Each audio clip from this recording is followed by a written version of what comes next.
Theories of Creation, Talk 9. This talk discusses the gap theory of creation. But first of all, the history of the gap theory. There's some indications from early Jewish scholars and some of the early church fathers that they believe there may have been a gap of some sort between Genesis 1 verse 1 and 1 verse 2. However, it is difficult to tell from these whether they could be described as holding an early idea of the gap theory or not. Neither is it clear, even if a lengthy gap in time was supported by such people, that they also held the ruin reconstruction view of the world, which usually goes hand in hand with accepting that such a gap exists. However, it may be upon their ideas that Thomas Chalmers in 1780 to 1847 first based his views and so popularised the gap theory in its more developed form, and for this reason he is commonly held to be responsible for the origin of the gap theory. He was a famous Scottish theologian and founder of the Free Church of Scotland, and he lived at the same time as Darwin, and he felt that the gap theory harmonised with the new scientific views with respect to geology and the age of the Earth. George Pember, at the end of the 19th century, wrote a thorough defence and explanation of the gap theory in his book, Earth's Earliest Ages. In it, he explained that while the gap theory, absolutely disables the attacks of geology upon the book of Genesis, it casts no discredit upon the science itself. Following Pember's book, the Schofield Reference Bible in 1917 included a note supporting the gap theory under Genesis 1, which helped spread the popularity of this view further. Then in 1970, Arthur Custance wrote Without Form and Void, and it's his views which I've used as the main basis for my summary of the theory of this talk. However, this book was followed by a detailed critique of the gap theory and the points that Custance raised by Weston Fields in Unformed and Unfilled in 1976. The theory is based upon a specific translation of the Hebrew in Genesis 1:2. Custance's version of this is, "But the earth had become a ruin and a desolation." Now, the implication of this translation is that between verses 1 and 2 there was a gap of an unknown length of time during which the geological ages unfolded according to modern-day scientists. Verse 1 refers to the original creation of all things by God out of nothing. Verse 2 refers to the state of the earth after some worldwide calamity took place, and the remainder of the creation narrative refers to the remaking of the earth and everything that's in it. In arriving at this view, a detailed defence of the translation of 4 Hebrew words in Genesis 1 verse 2 is made, followed by a discussion of the Hebrew words used for created and made, and to a lesser extent a discussion of the Greek word katabole, translated in the New International Version as creation. In the majority of places it occurs. We can understand the importance of the different translations by simply reading Genesis 1 and 1 and 2, first in the NIV and next in Custance's translation. So Genesis 1 and 2 in the NIV says, "In the beginning God created the heavens and the earth. Now the earth was formless and empty." But in Custance's translation it says, "In the beginning God created the heavens and the earth. But the earth had become a ruin and a desolation." Because this theory depends so much on the understanding of these Hebrew and Greek words, a brief outline is shown in the information given below the screen. We will go through each of these 7 Hebrew and Greek words to give an overview of why they are so important to this theory. So, first of all, the word wa, W-A-W. This is the name of the Hebrew letter which is used as a conjunction. It can mean and, but, now, then, and several other things depending on the context. As there are differences of opinion among Hebrew scholars as to which meaning it should take in Genesis 1 verse 2, it's difficult for a layman to decide which is correct. The NIV has now, the King James Version has and and gap theorists have but.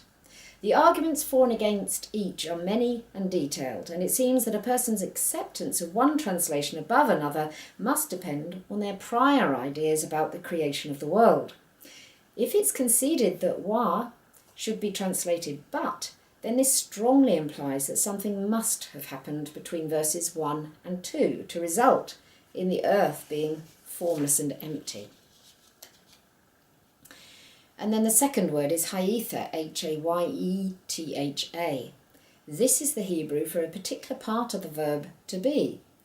Again, there's differences of opinion among Hebrew scholars as to whether it should be translated was, as in the NIV, or became, as a footnote in the NIV, or had become, as per Custance. If it could be proved beyond a doubt that had become was the correct translation, then Western Fields agrees in unformed and unfilled that Custance's case for the gap theory would be very strong.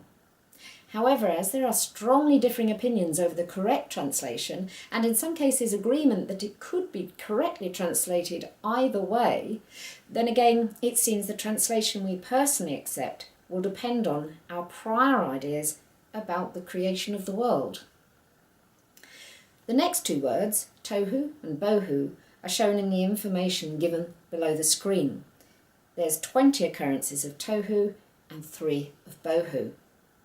So thirdly, Tohu, the argument over the use of this word is whether it means formless, without form, unformed, or structureless, or whether it has the idea of prior destruction implicit in its meaning, and so it means a ruin in Genesis 1 verse 2. There are 20 occurrences of this word in the Old Testament, and from these it can be seen it has a wide variety of uses and meanings. Those who support the gap theory point to there being an element of judgment in many of these verses, which leads to ruin, Tohu. Whereas those who do not agree with the gap theory deny that any of these verses prove that Tohu necessarily means ruin. In fact, they demonstrate that in the majority of cases it's translated vain, empty, or nothing, and so on. Of these 20 occurrences of Tohu, the one in Isaiah 45 verse 18 is most often appealed to as supporting the gap theory. And this verse says, "For this is what the Lord says, He who created the heavens, He is God. He who fashioned and made the earth, He founded it. He did not create it to be empty, but formed it to be inhabited." As God did not create the earth to be Tohu, without form, then it's reasoned it must have become Tohu, without form, at some subsequent time. However, the opposing view states that as it was not God's intention for the earth to be Tohu, without form, that is why he spent 6 days ensuring that it wasn't. It seems that this verse may be understood legitimately either way. And then the fourth word that goes with that one is Bohu. The argument over the meaning of this word is the same as that for Tohu. It can either be understood to mean void, empty, unfilled, or to mean desolation, with the idea of having become so due to a worldwide catastrophe. There are only 3 occurrences of Bohu in the Old Testament, and all 3 appear in conjunction with Tohu. The first is, of course, in Genesis 1, verse 2.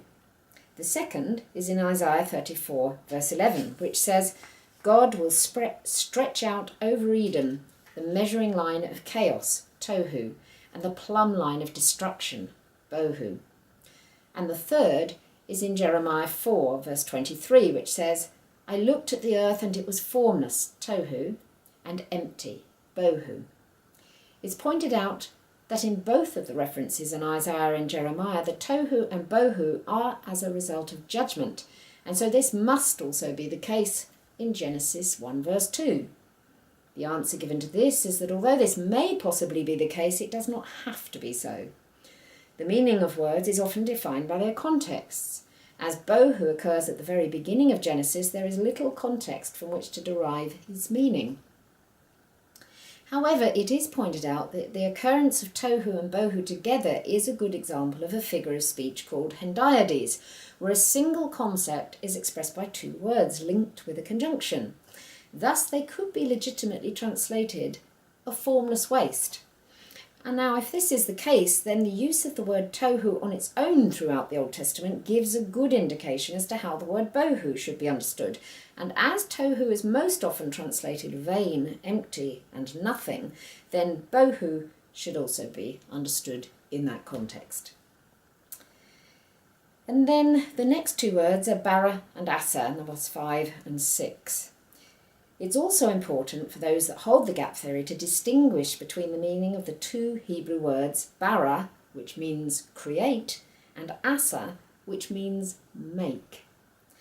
The importance of this distinction is clear when reading Exodus 20 verse 11, which says, "For in 6 days the Lord made Aza, the heavens and the earth and the sea, and all that's in them, but he rested on the 7th day." This is understood to refer to the refashioning of the world after having been destroyed by a worldwide disaster. And so the word Aza is interpreted as meaning remade rather than created out of nothing. Custance argues that the words Bara and Aza are never used interchangeably in Scripture, and so Aza can never refer to creation out of nothing.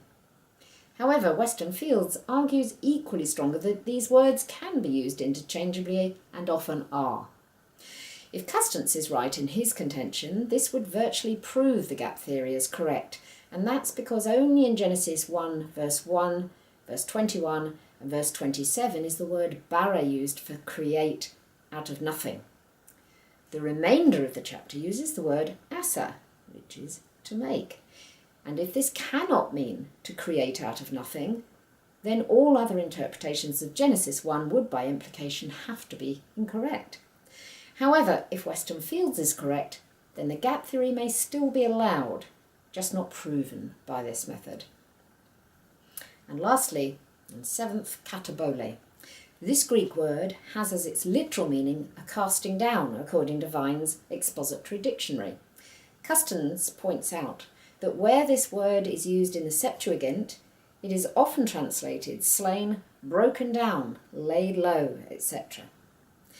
However, in the New Testament, this same word is most often translated foundation in the King James Version or creation in the NIV, when referring to the creation of the world.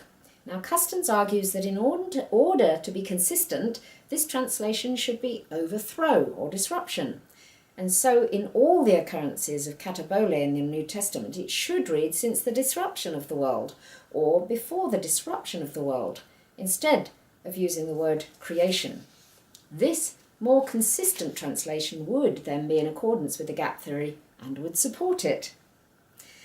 The 11 occurrences of katabole in the New Testament are shown below the screen, and they're Matthew 13 verse 35, and 25:34, Luke 11 verse 50, John 17 verse 24, Ephesians 1 verse 4, Hebrews 4 verse 3 and 9:26 and 11 verse 11, 1 Peter 1 verse 20, and Revelation 13 verse 8 and 17 verse 8. Vine's expository dictionary explains that katabole is used of A, conceiving seed, as in Hebrews 11 verse 11, and B, of a foundation, as that which is laid down, metaphorically of the foundation of the world. Thus it is understood as referring to the creation of the world, and translated so in the New International Version. Therefore, once again, a different translation of a biblical word is used to support the gap theory. Although in fact it may be an admissible translation, the question still remains as to whether it's the correct one. In the next talk, we'll look at the advantages and the disadvantages of the gap theory.